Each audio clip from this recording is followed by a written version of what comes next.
I realized that I'm not special. And that sounds like really awful, but let me explain. Whoa. Originally, I was gonna do like a whole month of Pride Month content, right? Talking about the gays. And I sat down and I was like, I'm gonna talk about Heartstopper to like kick things off. But the thing is Netflix wasn't working. The video was kind of a disaster because I couldn't like sit down and rewatch it and like reformulate everything I wanted to say and like watch it again with the intent of making a video about it. So I sat down and I tried. It was a very noble effort. Let's just say it did not go so well, and I tried to edit it and it was just no. So that's why there wasn't a video last week. And also there are some things going on in my life. And then I realized that like making content other than like something that I'm like super excited about and is very fresh in my mind doesn't go very well because there's a lot of pauses and you can tell that I'm not very excited about it and I'm kind of like questioning what I have to say. So I'll be talking about Heartstopper at some point. I'm just gonna let myself make whatever it is that I want to make, whether it be June or December or whatever. We're not getting any themed content. I mean, we might, but it's a little tricky for your boy to film themed content because it feels forced, which is the same reason why I don't write out scripts. So that's why there's also a lot of jump cuts, because if there weren't, there would be a lot of ands and ums and likes and, you know, and obviously's. So that's why there's so many jump cuts, in case you were wondering. That was like a hella long intro / explanation.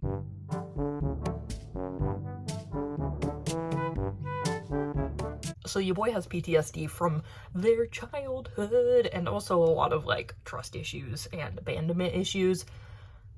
And so my PTSD and my autism diagnosis like kind of both come together to be like, wow, that's why Dan's this way. Because growing up with autism, you feel like super othered, and especially if you grow up undiagnosed, you feel super othered because you're like, what is wrong with me? And your parents are like, what is wrong with you? Why are you crying about your socks? And your brother putting his stuffed animals on your bed, like, why are you crying about that? It's the autism.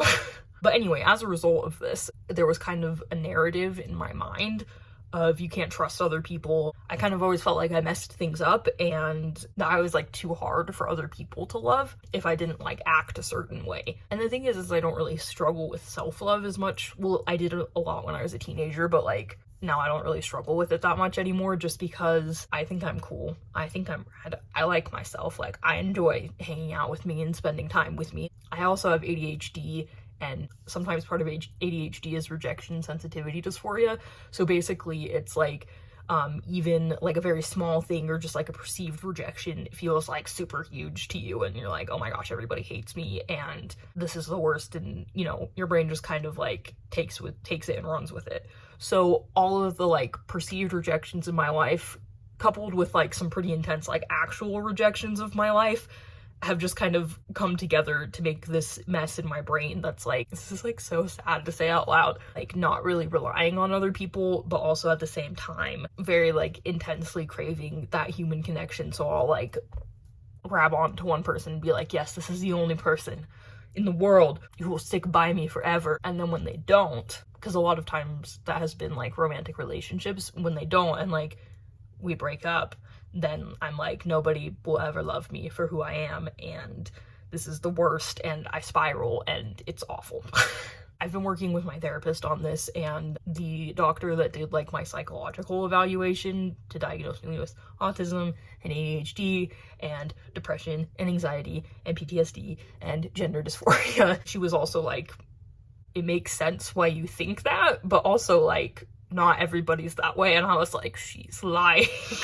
I feel like a lot of my life and like through a lot of things I kind of had to like go it alone, if that makes sense. Like obviously there have been people in my life that were positive and supportive and stuff, but whenever they couldn't be there 100% of the time because they were human and they couldn't do that, I would like fall apart and like have a really rough time because, you know, I thought this meant that, you know, no one was ever going to be able to support me ever, and this is just like another person who has failed me yet again. But it is definitely not a healthy or constructive thing at all. And also like another issue with the narrative of I'm the only one I can trust in the world, and like I'm the only one I can rely on in the world. Being disabled kind of throws a wrench in that, because you have to rely on other people, because in our gross capitalistic society where you have to work your ass off if you want to live. I can't work my ass off if I want to live. That's how I went to the hospital. But like, if I want my mental health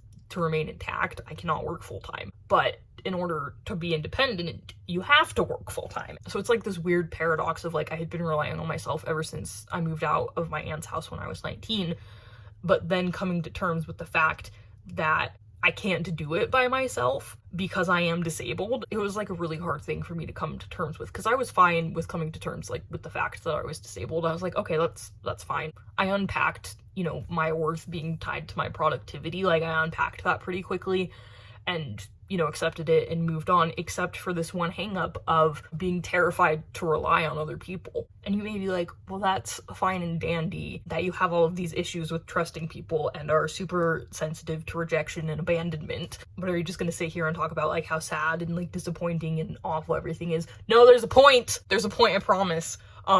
This week I was doing some journaling, because that really helps me with my mental health, is journaling. His name is Gilbert. He's over there. I keep him by my bed. Anyway, so I talked to Gilbert about it, and then I had an epiphany.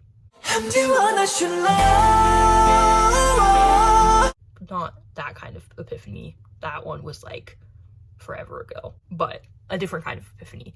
I realized that I'm not special, and that sounds like really awful, but let me explain. I'm not special in the way that I want to like love and care for people. I'm not special in my want to be there for people and to commit to people and to help people. That's not something that exists in just me. And like, obviously I didn't consciously think, I wasn't like, yeah, no, I'm the only one in the world who thinks and feels this way. But also like, through people moving away or just being busy, I kind of formed this narrative of like, I'm the only one that I can rely on, because to a certain extent that's true. Like, you're the only one who's ever going to be there for yourself 100% of the time, but there are a lot of other people who can be there for you like 95% of the time, or even like 98% of the time. You do need to learn how to be okay like by yourself, obviously, but like, we're people and we're social creatures and we crave connection, right? I think just realizing that like I wasn't the only one who like wanted to be like a committed safe space for people, like realizing that like I wasn't the only one that thought that way, completely blew my mind. I was thinking about Lanjian and Wei Ying, and I was like, man, their love story is just so, I love it. Especially Lanjian, the moment he figures out he's in love with Wei Ying, he's like, I would die for this man. This man is my one true soulmate in life. And then Wei Ying dies, and then there's like the 13 years where he's dead, and he's like, oh my gosh, my true love, my soulmate, you're dead. And so I was like, I'll just be the 13 years Lanwanji, but without a Wei Ying. But he didn't know Wei Ying was coming back. He like had no reason to think that. You know, he couldn't even find his spirit. He played inquiry till his fingers bled. But then I realized, I was like, wait, hold on, hold up. This like fierce devotion and willingness to do anything for, you know, the people in my life, kind of like sitting there and realizing that like I'm related to Lanwanji in that way of like wanting to be fiercely devoted to someone. You know, he is fiercely devoted to someone, and that's Wei Ying. But realizing that, you know, Lanwanji holds this fierce devotion kind of like started the cogs turning in my brain. I was like, wait, this is something that other people do. You're not special. And I'm special in lots of other ways, but I'm not special in that. And so like the fact that, again, I'm not special in the way that I want to like love and care for people. And I feel like people kind of talk about this all the time, but kind of imagine if you had a friend that talked to you the way that you talk about you, or stuff kind of similar to that. And this is kind of a riff off of that, of basically imagining that there was someone who is exactly like me, like as I am right now, and me being in a position to help them and care for them and, you know, basically just do anything I could for them, I would do it. And realizing that, you know, other people feel that same way too. Not everybody does, but like, I'm not remarkable. You know, the way I love other people isn't something that's unique just to me. Like, there are other people out there who are like, I want to help and love this person, or I just want to love this person. And also realizing that, you know, I fail people in my life sometimes, and it's not because I don't love them or because I don't think they're worthy of my time, or, you know, I just forgot about them. It's because I, as a human being, have limitations, and I just wasn't able to show up for them in the way that they needed. But I would like to think that I'm at least kind of good at showing up for the people in my life and loving them and letting them know that I love them. And realizing that also most of the things from my past were the failings and the limitations of other people. But also realizing that their failings and their limitations were pretty extreme. You know, not everybody possesses those same failings and limitations, and there are people who possess this great capacity to love, and I'm not like patting myself on the back being like, I'm so great at loving people, but I'd like to think I'm at least okay at it, and finding someone else who's like at least okay at it, like, and I've found people that are at least okay at it, and I don't know, like, it just has been kind of mind-blowing, life-altering, perception-changing, and I'm like less sad now because I was just resigned to be secretly hoping for something all of my life that was maybe possible, but it didn't feel plausible to me in any sense of the word. And now I get to hope for something that is not only possible but also feels very plausible, because for the most part I feel like I'm pretty good at showing up for myself and loving myself and taking care of myself. Again, kind of why I formed that I'm the only one who can really show up for myself is because I'm like kind of decent at it. And so if I can do that, then who's to say someone else can't as well, you know?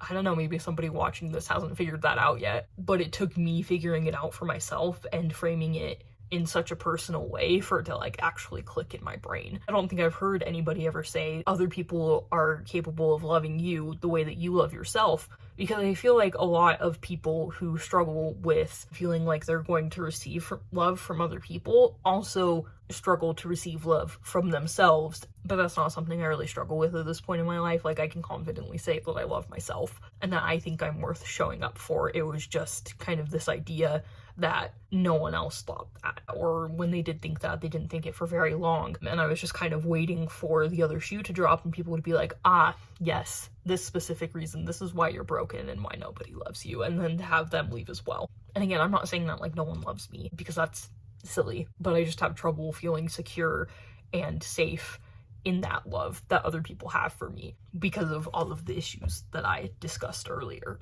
So yeah, that's an epiphany I had this week, and that was so much easier to talk about than a show that I hadn't watched for a week and was trying to force out content for because of Pride Month. I hope that you have a wonderful, fabulous, amazing, glorious, sparkly, rainbow-filled week. And yeah, goodbye.